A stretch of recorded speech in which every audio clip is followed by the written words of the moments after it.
Hello and welcome to Welcome Home Radio with your hosts, Blair Thomas and Tom Holm. The waters in the mortgage industry can be pretty muddy. Luckily, Welcome Home Radio has the answers for you, the consumer. And now, here are your hosts, Blair Thomas and Tom Holm. And welcome to Welcome Home Radio. It is February 12th. I am so glad to be back and want to thank Alan Pace last week. Thank you so much. It was my pleasure. Sure enjoyed it. Man, I hope you did. It sounded like you had a good time. Well, thanks to Cammie and Kim, we did. Well, what happened in the today in history? 1914. The dedication ceremony for the construction of the Lincoln Memorial on this date in Washington, D.C. Very cool. Very, very cool. Is that date in stone? I'm sorry? Is that date in stone? That date, I don't know if it was in stone or not. Okay to laugh, Nathan. That was good. And and this for my buddy Michael Majeski, who you remember Prestige Home Inspections. See. Mike's out there. 1937, Mike. 1937, Cleveland receives the granted NFL franchise. They were called the Cleveland Rams. I should have kept it that way. No, then they moved to Los Angeles, so that's what I said. Then they got the Rams. 1947, here we go. French fashion designer Christian Dior presents his first collection called the New Look. 1947. Wonder what that was, the New Look. I think it was a triple-breasted, instead of double-breasted. I was thinking more like bell bottoms. Yeah, maybe. Could be. 1949. What was it? Panic in Quito, Ecuador, after War of the Worlds played on the radio by H.G. Wells. Have y'all heard that? Of course. Yep. I mean, actual panic. War of the Worlds, we're being invaded. Now, all hockey fans out there, along with you, Alan. Hello, Dallas. 1949. Team Canada beats Denmark by how much? Oh, God, I don't know. I wasn't born. Come on. 47-0. Wow. Oh. Yeah. Talk about mercy rule. Got to be like the biggest hockey score ever. 47-0 on this date in 1947. Talk about ice hockey. Ice hockey. Canada beating Denmark. Yeah. I hope they bought the beer afterwards. I hope they bought him something because, man, their third stringers were in there or something. Yeah. 1958, great Celtic, Bill Russell. Yep. Grabs 41 rebounds. Mm-hmm. Now, the team to beat, I had to really look it up because I was like, wait a minute, I know the NBA pretty well. Syracuse. Mm. Yeah. Remember that team? I do. Oh, okay. You're old. And he repeated 1961 on the same date. Bill Russell grabbed 40 rebounds, beating the Warriors. Wow. So, the great Bill Russell. I don't remember the game. I just remember Syracuse. I heard that before. And now I have to go back to hockey again. 1982. The great one scores 153-point season in one season, breaking the NHL record. 153 points. Great one? Gretzky. Wayne Gretzky, that's right. Well, that's today in history. We got a great show. We got an exciting.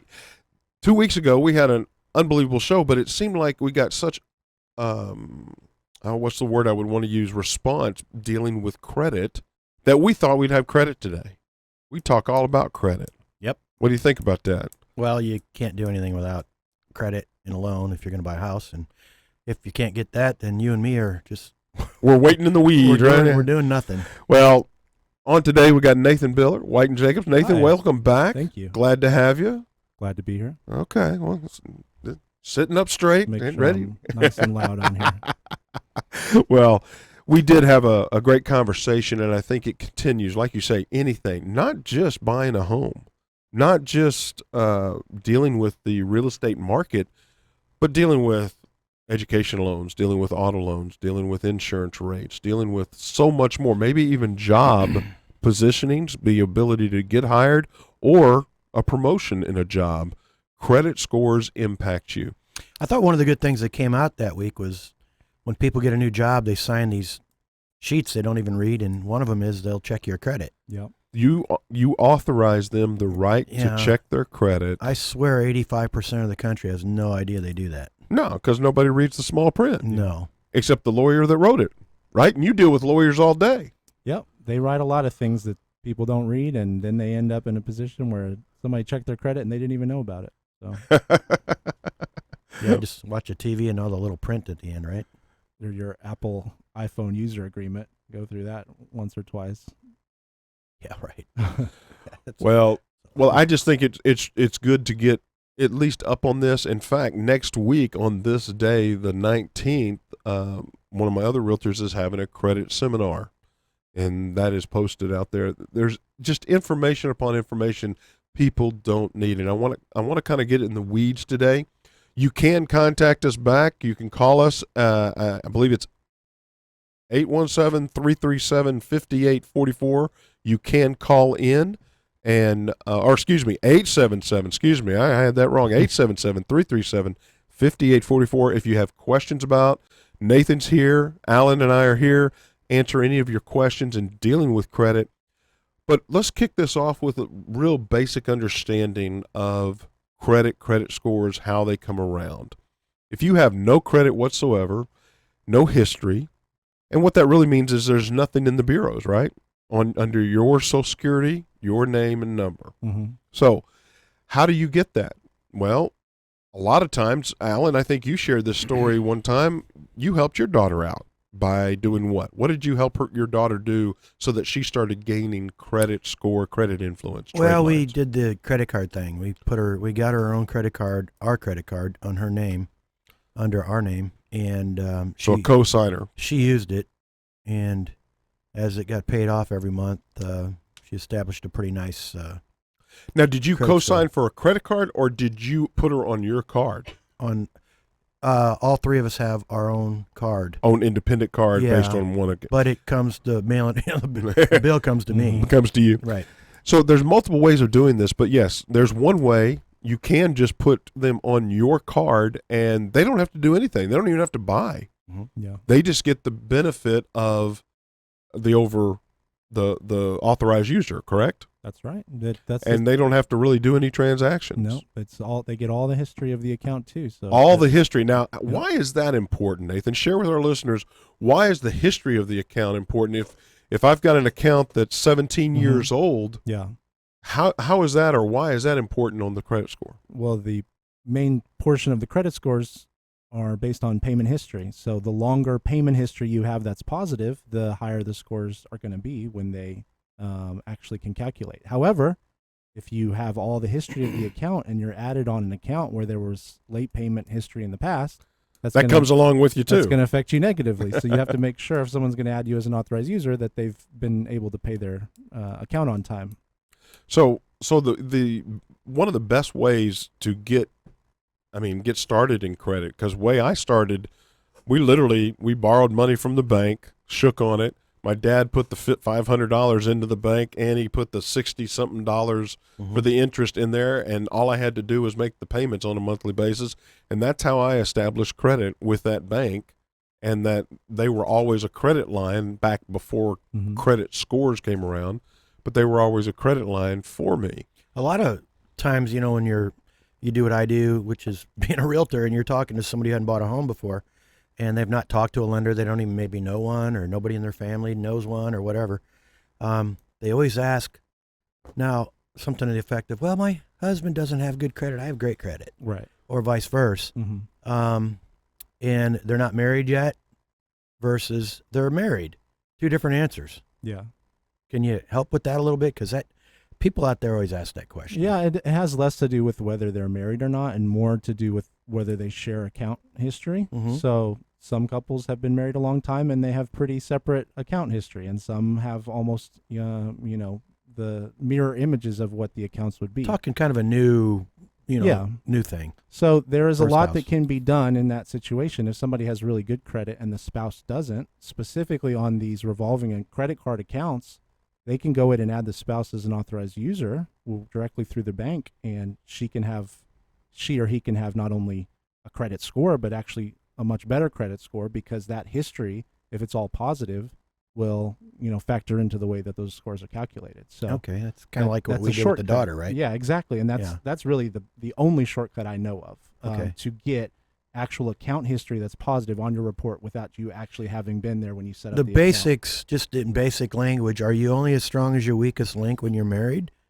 as far as the credit go? If you want to quit renting and you've been married a year and you want to buy your first home? Yeah, well, as Blair knows, somebody can have excellent credit. They're going to look at the weaker of the two when they're determining whether they're going to get approved as joint account holders. And the alternative is just have the one.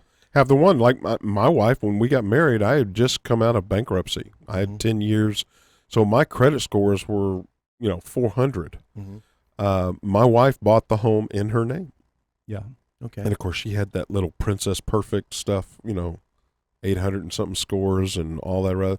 But she literally was able to buy the home in her name. Now it's in both of our names. Now that it's over 20 years ago, I mean, my credit scores are great. But if you can't use both spouse, then you can't use both incomes, right? Well, that is correct. Exactly right. And it's going to be impossible if that individual with good credit has little to no income to get approved. So most of the time in that situation, I'll tell the couple, hey, there's a way for you both to be included. We just need to have a little bit of work done, and then you can both be in a position to get approved. That's kind of the real world question. A lot of folks don't understand why that is. If, husband makes X amount, wife makes X amount, but hubby's credit's not good, wife's is, and they can't use both incomes.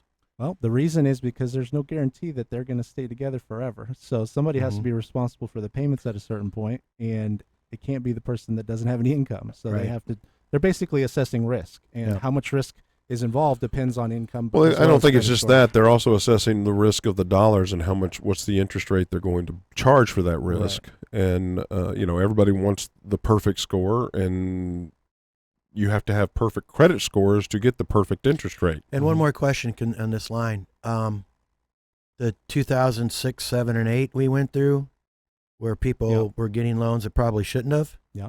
Has anything changed in regards to what we're talking about? Well, I mean, very specifically, the credit score minimums have been increased across the board. So there were people at that point getting approved with much lower FICO scores than you can need to get approved now. And the last question is, we see advertisements from, lenders or whoever with things coming down. I can do a FICO, I can do a score here and get this kind of stuff. You see that all the time.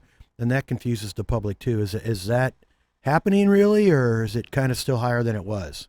Well, I get asked that a lot. It's certainly higher than it was at that time prior to the crisis. Okay. However, there's a lot of information that can be confusing. There are different scores. There are numbers of scores within FICO, and then there's other scoring models, and they all kind of play a role. So let's take a moment and talk about that, because it depends on who you're seeing and what you're talking about.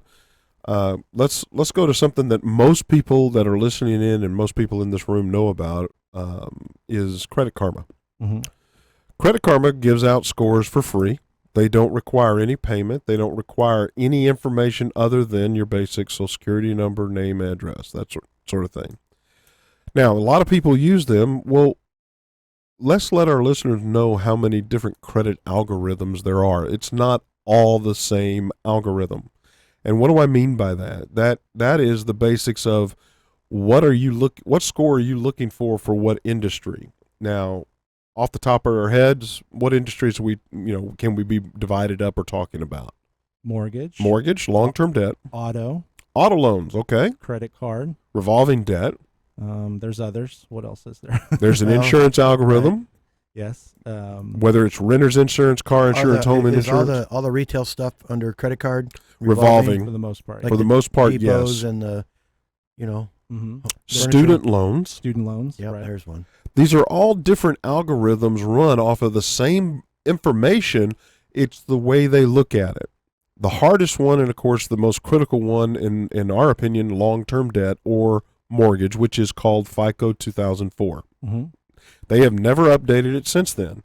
Yeah. Now, revolving credit card, Credit Karma, for example, if you understand who owns them, then you understand what they're doing. Mm-hmm. Credit Karma is owned by 4 major credit card companies. It is not owned by a bureau. It is not owned by a credit repair group or anything. It is owned by 4 credit cards. What are they trying to do? They're trying to sell you something. So, and specifically, they're trying to get you onto credit cards. So it's amazing whenever you get a score on Credit Karma. You get an offer. I mean, you got 5 offers for a right. credit card Yeah. and different ones. Now you're going backwards. Yeah, yeah, exactly. That's where I think a lot of people get information. Your bank. Here's a question. Let me ask you both. Answer like you were sitting down in a crowd at a seminar or something. But anybody in here got a free credit report before? Sure. Yeah. Yes. Mm-hmm. Did you have a credit score on that free credit report? On the report, I don't think I On did. the free credit report. No. I don't think I did. Okay. That is correct. Free credit reports do not give a score whatsoever. Now, how many people raise their hand in a seminar that I do and say, oh, yeah, I got a score? Well, guess what? You got it because the bank, because Credit Karma or whoever is trying to sell you something. What is that? That could be the revolving credit card debt or revolving algorithm. Free credit reports that you order, that you get 3.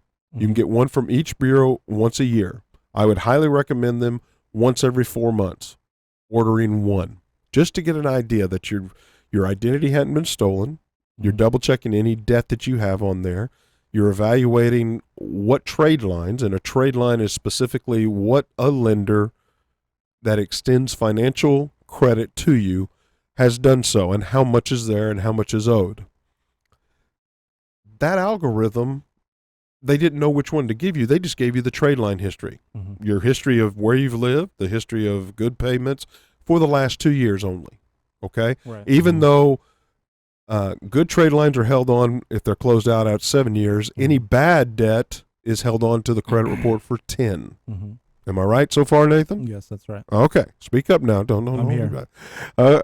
So the bottom line of it is making sure what algorithm you're running or requesting. Now, you can ask for your FICO at the FICO.com website for your score. But there's so much confusion out there. If I go to Credit Karma and I'm working with 6-month-old data, am I getting an accurate score? But yet, I believe that is. And that's where I hope this type of show, this type of content can help out so many people by, well, at least I've looked at my credit. I understand what's on there through Credit Karma, but I understand it's 6-month-old data. I don't know what's recent history, and I don't know what algorithm or the best guess is they're running a revolving credit card algorithm, not a long-term I literally one. think people that go on Credit Karma don't care about the first part you just said. They just want the number. That's all they look at. That's the most inaccurate part of the whole thing. Well, and that's why I brought that up. right. Because, I always say real world, real questions, and nobody talks about the algorithms. They go, well, I was on Credit Karma and I'm 629. I'm boom. I'm good. Yeah. And you really, it's not your place to go, well, really? You don't do that. You go, well, good, but if you want to do this, we have to go this way. If you want to do it right and you want to make sure you're going to get loans, right, then talk to a lender. Right. I mean, that's the critical. And the other thing is everybody looks at the high score. Well, guess what? Everyone uses the middle score. Right. It is not. And if you only have 2 scores, we use the lower score. Right. And if there's 2 of you, we use the 2 middle scores and the lower of those 2. So understanding what we're dealing with and what's the impact is where we're at. We're going to have to go to break here. When we come back, I want to talk a little bit further about trade lines and what they mean and what does a credit report really just do overall.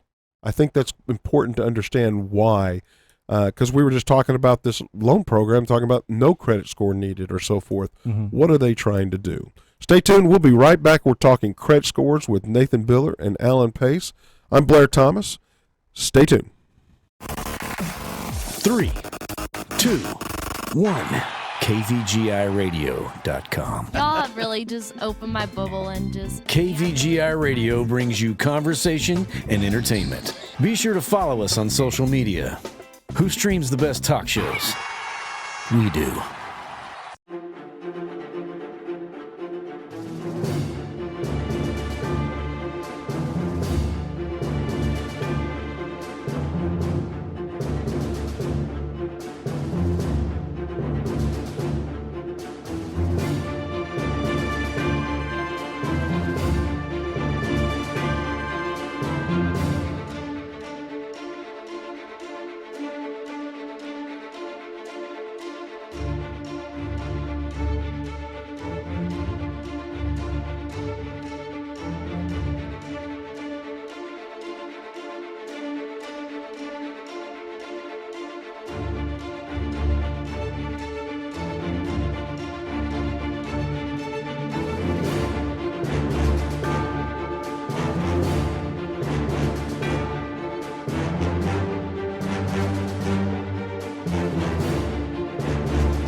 listening to KVGIRadio.com. Streaming live from the KVGI studios in Frisco, Texas. Live without limits.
It's Welcome Home Radio, February 12th. Sorry about that, guys. The Evidently show something that comes happened. out of nowhere. Out of nowhere. Hey, I noticed Mike Majeski's out there. I don't know if you heard the opening, Mike, but today again is Cleveland Rams granted their NFL franchise on this date in 1937.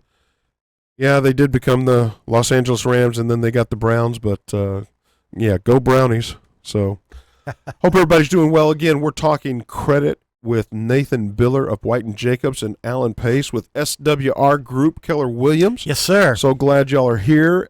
We are talking credit scores.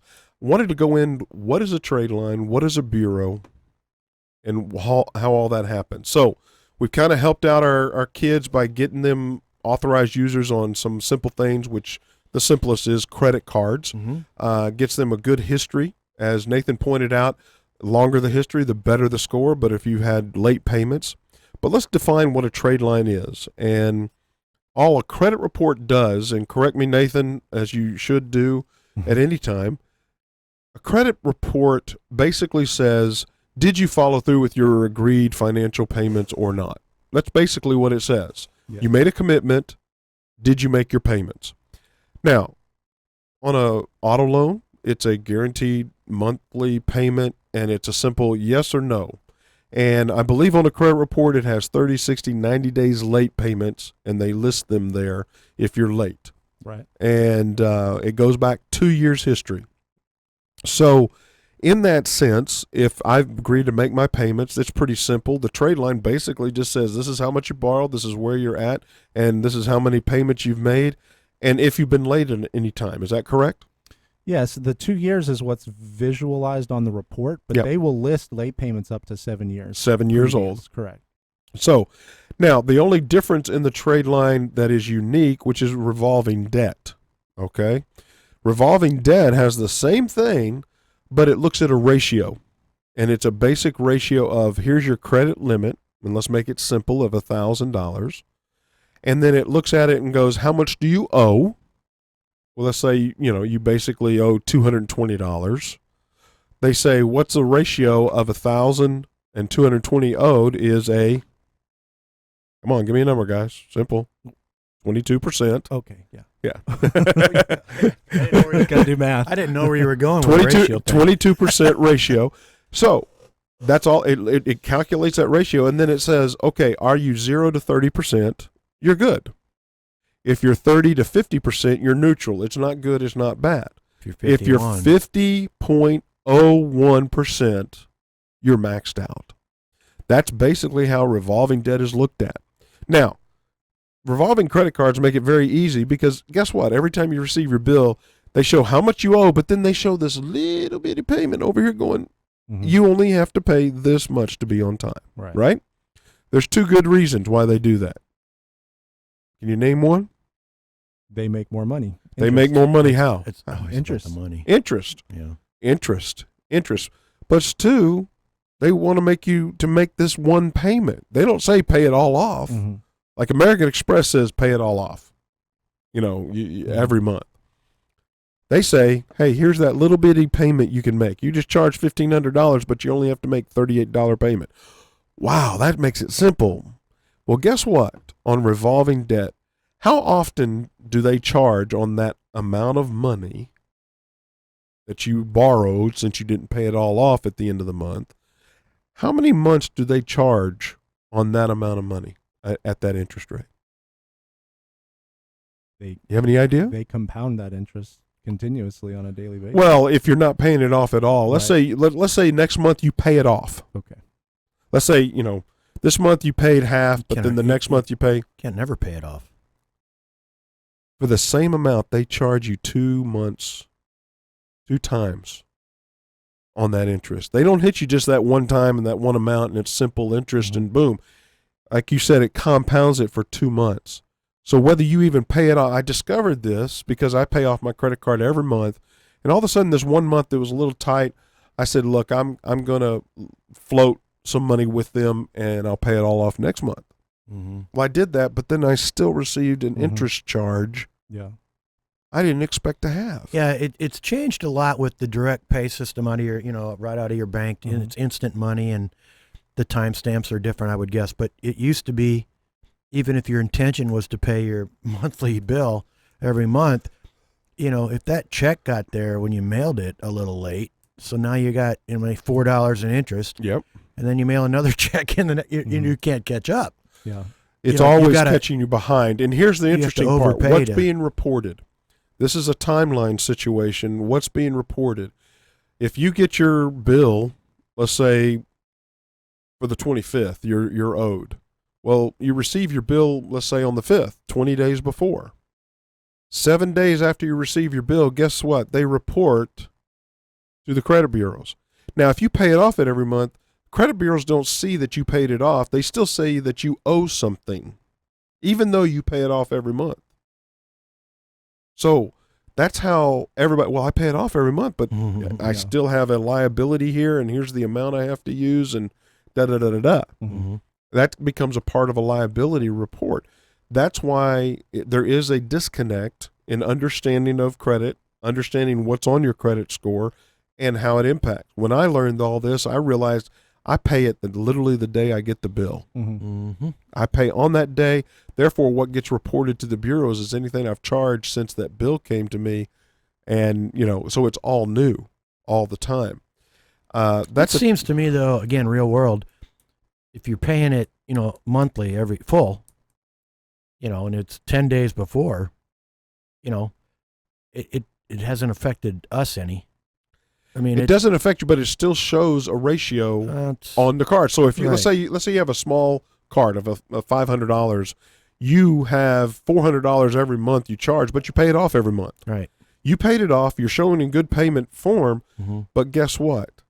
It's still hitting you at $400 owed on a $500 limit.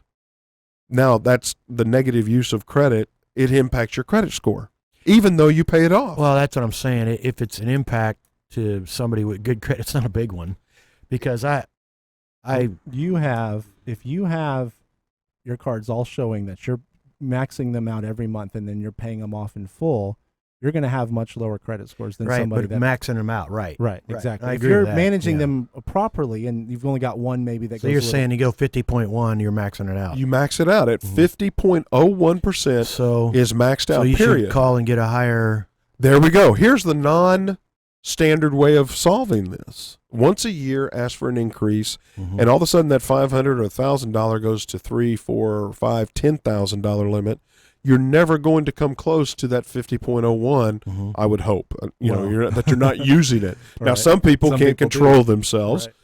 That's on them. But the bottom line is, as you work on getting your better credit, as you work on coming across the algorithm, guess what? Most people don't understand you cannot get over 800, even though 850 is the perfect score. To get to 800 alone, you have to reach a certain number of trade lines and types just to get into that 800 range. Right. You can't have more than 3 credit cards. If you have more than 3 credit cards, that takes you out of the 800 range. Now, I don't know how they come up with this. You also have to have an auto loan. If you don't have an auto loan, and I don't have one, I've never had one, you can't reach certain things in the algorithm. Therefore, it takes you out of a category.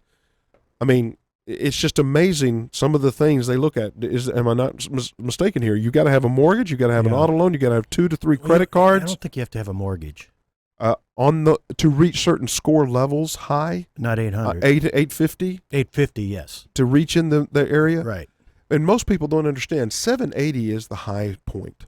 You get everything you can possibly get at 780. Anything above that it's like I tell my wife, I said, you're going to spend 3 hours balancing your checkbook to the penny. I think I'm balanced within $5, so I'm good. I'm not going to waste the 3 hours of time. Yeah, right. 780 is the score where, hey, you get everything that somebody at 820 gets. So 780 to 781 is okay with me. Well, there's some common sense about maxing your card out every month, obviously, because it tells the lender, the credit card company, that you're going to one little boo-boo and you're in trouble. So, I mean, I get that. There's some sense there. And, again, a real-world issue where people are wondering, there's a lot of people wondering about credit cards, and it gets away from them real easy. So I have a question. How does, a young man or young woman comes out of college with those offers, American Express, let's say. Well, that's one where you have to pay it off every month. But then there's obviously the other ones that come out, and before you even, how do they establish where you start on credit line? Well, things have changed somewhat, but when I came out of college, they were giving me $5,000 credit cards. I had probably 3 of them. I didn't know what I was doing. I just applied and got accepted, and sometimes you didn't even have to apply. You just fill out the little information sheet. And you've already been pre-approved. Right. So I had a lot of credit, and I didn't manage it appropriately because I had no idea what the consequences would be, how these were supposed to be managed, and so forth. Yep. So these days, I don't know if you get quite that kind of available credit to someone that doesn't have any income, like I did at the time. But you obviously will get these offers. Well, my daughter came out of college and, yay! Yeah, and didn't move back home. Yay! So, but she would always, well, should I apply for my own credit card? And I'm like, you know what? Are you ready to have one? Be responsible with one. And then she finally did, and they rejected her. Yeah. And that's when I went on the offensive. Well, it's okay. It was a good rejection. I think it was a very good rejection. Yeah. Because then we went the other route. And after I talked to a lender, I actually asked a lender, I said, what is there's got to be a way, and the advice I got was good. Yeah. It worked really well. Good. Yeah. I find now that if someone has no credit history, then there are very specific cards that I can send them to apply to that they'll get approved. But in general, most of them will deny them. Well, let's speak about that, because helping somebody to get increased credit or the ability, there are certain credit cards that are better than others for certain reasons that you may never think of. The first one right off the bat is every retail card out there, Walmart, Target, Kohl's, to Victoria's Secret, to whatever. These are all the ones I see. Are the gas cards all gone now? Is there such a thing as a? No, they have. I've seen Shell cards still. I see QT cards now. Oh, really? I mean, well, that's shopping experience now for food. And stuff. Yeah. But here's the thing about retail cards: they don't report to all 3 bureaus. They only report to 1 or 2. What does that mean? Well, that means it's a 1 bureau or 2 bureau report line, not all 3. Therefore, that's why you get different scores with different TransUnion, Equifax, Experian, because not everybody reports to the same thing. And therefore, well, I'm going to go get a Kohl's credit card. Well, okay, but it's not going to benefit you across the land. What you're going to recommend is a card that does report to all three bureaus, which is normally a banking card of some sort, Capital One, Chase, so forth. Correct? Right. It's a bank card, and it has a low limit. It's going to have a low limit to start off. It's going to report to all three bureaus. And most of the time, when you bank 6 months good payments to those types of cards, they automatically increase your limit at the end of 6 months. It would be nice if there was, a great big old sign on the front of the first card you get about the 50.01 deal. You know, well, no, I mean, it would be nice, wonderful. but that's what keeps us in business, I guess. Well, Well, I it know keeps the but banks in business. Yeah, for it, sure. it doesn't. I mean, it probably has ruined a lot of people's credit. And they don't understand how. That's why. Hey, we're going to have to go to break, but I do want let's to do our not. spotlight corner. Aw. Nathan, tell people about White and Jacobs and Sure. how they can get a hold of you. So I work at White Jacobs and Associates. We are a research department, attorney's office in North Plano. We are able to be reached directly through me. So you can reach me at my cell phone, 940-613-5310. I'm happy to speak with anybody about any credit issues. That could be they need to get better credit scores, they need to establish credit, they need to remove negative accounts, anything like that. I'm happy to talk with them. That's my personal number, and we can look at a credit report and go from there. And Alan, always want to spotlight you. Yeah, well, back to Nathan. I recommend my clients to him. So, and producer, let's please put up that number so that they can call in on. If anybody has questions for Nathan while we got him here, please don't hesitate to call us. Yep. He's here to answer questions. Please call us 877-337-5844. We're going to have about another 15 to 20 minutes of time after commercial that we can answer some questions. We'll have an open line. But Alan, back to you. Spotlight Corner, SWR Group with Keller Williams. Yeah, we're one of the largest groups in the country in Keller Williams. I sell real estate anywhere in North Texas, or actually anywhere in Texas. Yeah. Yeah, I'll go. But yeah, you can reach me at 214-906-4812 or email me at realestatendfw@gmail.com. Yeah, I got that from Gmail. There you go. Hey, we're Welcome Home Radio. We're talking credit. We'll be right back. 3, 2, 1. KVGIRadio.com. Y'all have really just opened my bubble and just. KVGI Radio brings you conversation and entertainment. Be sure to follow us on social media. Who streams the best talk shows? We do.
listening to KVGIRadio.com.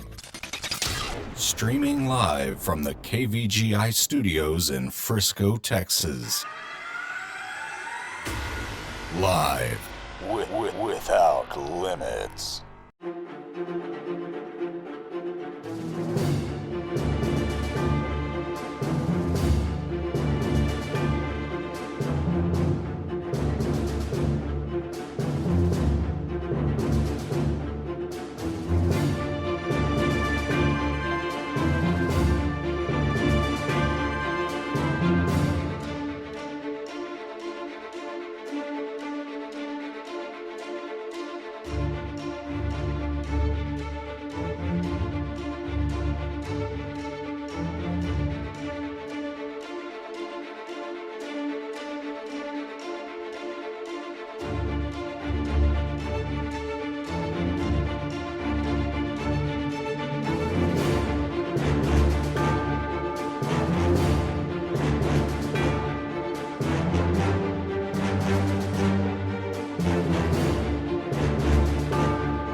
And welcome back to Welcome Home Radio. It is February 12th. Hello and welcome. All right. I think we got our music. Do we have our music? Man, I like that song. Boy, I it's like been- that song. It kicks me up, fire me up. Nathan, are you on guitar on that? Yeah, no, that was fun. That was fun. I know he's playing the drum. If there's My hair a drum. was a little longer back then. Hey, it is February 12th. We're talking credit scores with Nathan Biller of White and Jacobs. We're so glad to have you. You know, every time this guy came out to our fundraiser and had a pizza eating contest. Oh, and he's a good eater. That's right. Man alive. Everybody was looking like, how much you could do. And so he swallowed that pizza in nothing flat. I mean, It was good pizza. I was trying to help out the cause. you did I help didn't out. mind It was one bit. awesome. I watch that show sometimes. I just sit there and I'm For like, our listeners' audience, Nathan's hobby is competitive eating, and he's ranked 26 in the world, number 1 in Texas, oh my gosh. and yeah. he, gotta love it. I wish I had a hobby like that, but I don't think I could do it. And How keep often on do you weight. do? I mean, that guy on television. Yeah. Does he do that every week, or is that like once a month, or what? He does about 25 contests a year. I do between 10 and 12 now. So one a month. He's a Yeah. new dad. Yeah, I'm a new dad, and I'm just wondering about we're all wear over and the tear country. because the first guy on the show's gone now. well, We got a second guy. the first guy had to quit because he was his health was not doing so well after all those eating. My gosh. Oh, you're talking versus about food. man The show. versus food. Yeah. I mean, yeah. I enjoy that. Yeah. Oh, it was a lot of fun to watch that. It's but, still on with a different dude. Maybe there's a second career for you here. So the That's last third career, really. the last question is: do people that eat food for a living, do they have good credit? I'll be honest with you. When I started doing this, I found out that they don't all have good credit. There you Some go. of them were my clients. He's like- in the past. Oh, that's funny. That's promotional. Yeah. That's a way to advertise. I'll do some professional eating. Professional eating, I'll help you with your credit. Sure, Jim. why not? I love the eating part. Yeah. We are talking credit. We're getting specifics into trade lines, credit scores, and some of the confusion that can take place. And while on break, Alan, you did talk about identity theft, and it happens a lot. Yep. There's 2 key things that we can do about it. I'm not concerned because my credit is locked down, and I only unlock it when I want to do something. Right. They give you a PIN number. They give me a PIN number. You don't lose that PIN number, or it takes, Earth to move everything to Right. get a new one. Yep. Because it is locked down, your identity. But if you're not locking your credit down, yes, you are at risk. If you're not securing your identifications, those documents, if you're just throwing in the trash your pay stubs and or, whatever, be aware of this. And one thing that you can do is lock down with all 3 bureaus, Experian, Equifax, TransUnion, And you know, Equifax just settled, I guess, yesterday Yeah. because they got Huge loss. Yes. tens of millions of Yeah. people. Yes, it was tens of millions of people And so stolen. there, you're doing the right thing. You're locked down. So, having gone through it myself, It's not fun, is it? well, you talk to a lot of people. You talk to FTC. You talk to FBI. You talk to everybody, and you basically you do lock down. But the stuff, man, the stuff people can buy on the internet with just a credit card, Yeah. they can buy everything about you. Yeah. I mean, everything. And I'm not exaggerating when I say it. So I know people, have the shredders, and we try to do our best with stuff like that. But, oh, my God, it's available if you know where to get it. And it's scary. It is scary. The only advice I can give anybody listening about it is what I was told is just a matter of time before you are stolen. Especially if you have the chip in your credit card and you've got these simple laptop readers. And of course, Starbucks is one of the places everybody wants to work, where you got that one guy over there using his FDI chip to read chips. And I'll be honest with you, your identity can't be stolen. That's where they start with in general, credit card companies, they take care of you when you're stolen. I mean, they don't want you to be stolen either, because it's their money that they're losing. Right, and you're a good client. So, Yeah. they try to work with you a lot, but it's the other. And we need to do a show on just that. I mean, we could Let's do it. Yeah. We could we need to, maybe I got somebody I can get in here about that, because I'm telling you, people, that's one you want to listen to. It's good to, we got to get credit, we got to buy houses, but boy, once you get all that, it can go away. They sell now, I don't know, quit after this.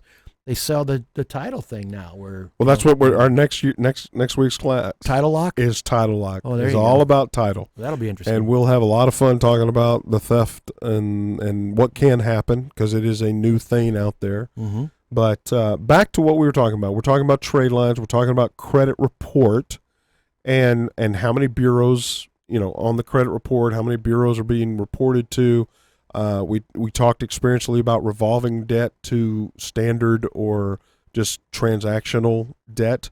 What does the credit report look at? And one of the neat things that on the credit report, as you get it, you'll get your score, but you also get potential improvement.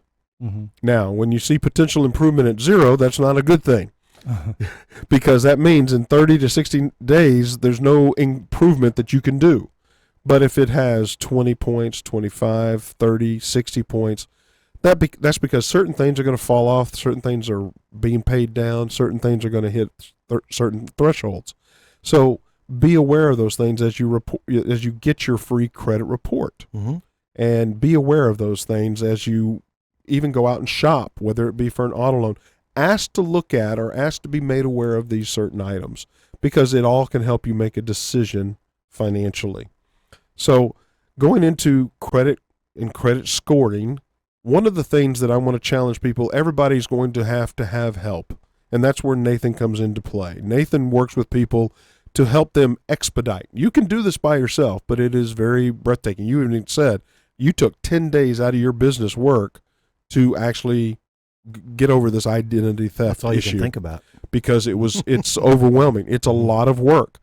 Well, I'm going to go a little bit deeper in the sense of whoever you may work with, do one thing for yourself that is positive. There's so many credit repair agencies out there. In fact, we had one recently, a young couple paying $400 a month to this credit repair group for 4 years. Yeah. Yeah, that's And insane. they barely moved their scores at all. Yeah. Yeah. Where he can do it inside of 90 days and move it 120 points. Yeah. Please, when you work with companies that do this, ask them one question. Are they a law firm or are they not? Mm-hmm. Why? Well, I'm going to give you but Nathan, be prepared to Sure. jump in here.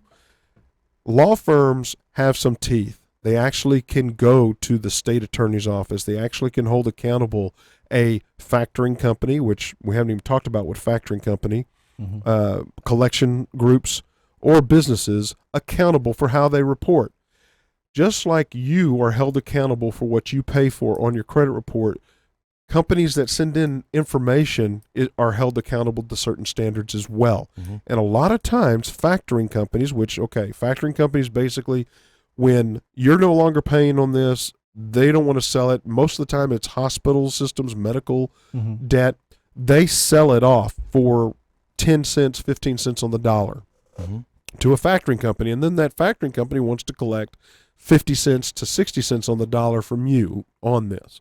Well, what do? They want to make sure it's impacting you so that they get your attention so that you pay this. That's what they do.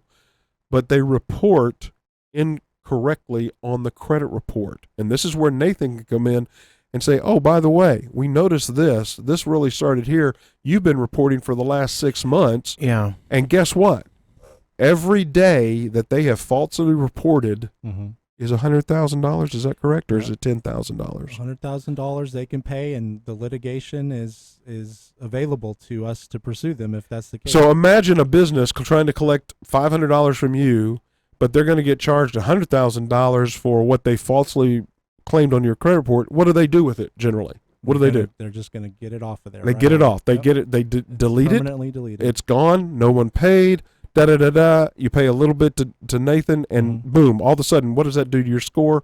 Whew, it can skyrocket. And to go back into the real world deal, if you're thinking about buying and you're wondering how to do your credit repair, don't start calling a bunch of credit repair companies. No. Call somebody who knows it. Call Blair. Call me. Right. Call the show.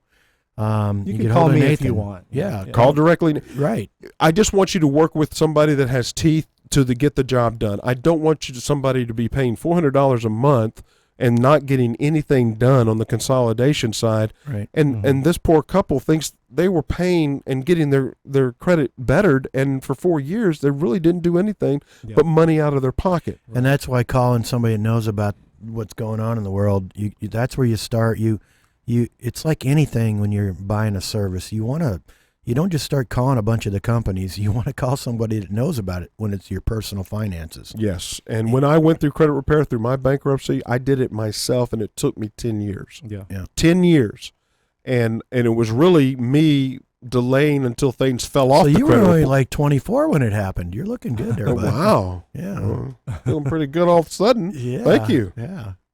Even though that's a complete lie. It is politics I season. appreciate Yeah, you're getting caught up into it. Got to be a primary somewhere. So I want you to be aware that help yourself by, as Alan says, ask the experts or ask a few people that you trust. Get to somebody that's willing to work with you and understand what you're wanting to do, and here's some solutions that can best accomplish it. It is a difficult thing to understand, and it's a challenging thing, but it is something that, unfortunately or fortunately, which I think can and will help you now and in the future. We talked about during 2 weeks ago, we talked about that credit scores can impact your job career. It can impact you whether you get a certain job or that promotion, that invisible ceiling that you may hit, because nobody's going to hire you into management if you can't handle your own finances. And last week on the show, we talked to title, and bad things can happen at the last minute if you're not doing your credit right. You can blow it between the time you've been pre-approved by somebody like Blair to the time that you sign on the dotted line, and it happens. Yeah. And we had a couple stories last week. They're generally sad.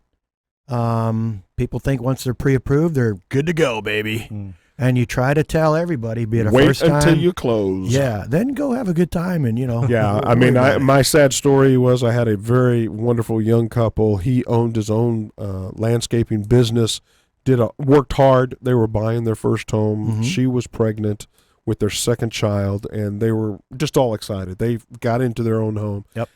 And literally closing on a Monday. What does he do on Saturday? But he has to have a new truck because he's got his credit. And what they don't tell you is that we do soft pulls right on the day either day before or the morning of your closing to make sure anything didn't change. Well, he added new debt, his truck payment, which was brand new. And what does that do? That blows the debt to income ratio out. Therefore, it blows the loan up. He had a new truck, but didn't have a new place to park it. And Mama was not happy when they walked out of that title office ready to sign. That's when it was discovered. Yeah. Because the loan officer, the realtor doesn't know anything about it. And they didn't say a word. But yes, wait until you close. I hope that was a 3-bedroom truck, because Mom's going to need one, the kids are going to need one, and Oh, you're outside. It's a 2-bedroom truck, and you're outside. Yeah. You better be in the truck bed. But that came up last week, and it's a sad thing. So It is. everything starts with credit. If you don't, you just got to get it right, and you got to ask the right people up front. Don't try to do this yourself. Just Don't one assume. little mistake, and it's all over. Don't assume. Yep. And I'll be honest with you. A lot of us think we can negotiate, but having some help like Nathan to negotiate these things, most of the time people don't know what paid delete means. Yeah. Did you, Nathan, before you started in this industry? I didn't know much about anything before I started doing this 7 years ago. And knowing that you can negotiate that not just to be paid, because they'll negotiate with you on the phone, okay, you pay this, but a paid delete means you pay it and they delete it off your report. Just because you paid it and it zeroed out, it's still in collections for 10 years. I got a quick question. Hurry up. Do you work with timeshare people? Absolutely. Those are oftentimes negative accounts. Man, there's a whole show, and too. there's a lot of debt goodness. there. A lot of debt on the reports. So. Yeah. I heard time delete. I went right to timeshare. Yeah. Timeshare. So again, I think this show has been tremendous. I think it's a very important topic, as we've come up with about 3 or 4 other ones. Mm-hmm. Nathan, we want you back again, please. But understanding credit, understanding where you're at. Give us a call. If you just want to know where you're at, I'll do a credit report for you. Fill out an application. It's very easy. We do it, and we'll tell you exactly where you're at. Mm-hmm. Yep. And if you're needing help, we can get you over to Nathan. We've worked now for 4 years together, helped out many a client, and has moved people 100 points plus in a very short time. Mm-hmm. Reaching your goals, understanding it, everything starts off, because the 4 areas of a loan application, 4 areas that any loan officer looks at: credit qualifying, income stability, asset affordability, collateral. Well, we can't worry about the collateral because we don't even have a home to worry about, so that one's really not involved in the pre-approval. Income stability and asset affordability, that's between you and the loan officer. That's pretty easy. Mm-hmm. But credit qualifying is the first thing everyone looks at. Yeah. It's the simplest thing to look at, but it's also the wake up. Mm-hmm. And I don't know. People get woke up. Well, the thing is, I think a lot of people you're just not credit qualifying. Goodbye. Banks, I want 20% down. Well, that goes back into the asset affordability. God. Well, whoever marketed down payments has done a good job in this world. Certain banks, they won't even talk to you unless you're at 640. Yeah. Yeah. Be aware of where you're at and who you can work with. And somebody that I try never to tell anybody, and I don't, hey, we got some hurdles to come over, but you're not out of the ball game. You're in the ball game. I can tell you tons of clients over the years where it's taken a couple years, but you don't give up. Yeah. People have work to do. You get with somebody and get it right, and then you help them buy their house. There you go. And many times that's the most happiest you ever see anybody. They really did it. Yep, they did it. It's very rewarding, and I think everyone at this table has enjoyed that. Yep. Hey, I'm Blair Thomas. I'm Alan Pace. Nathan, thanks so much Thank for joining you so us much, today. Blair. Y'all have a wonderful February 12th.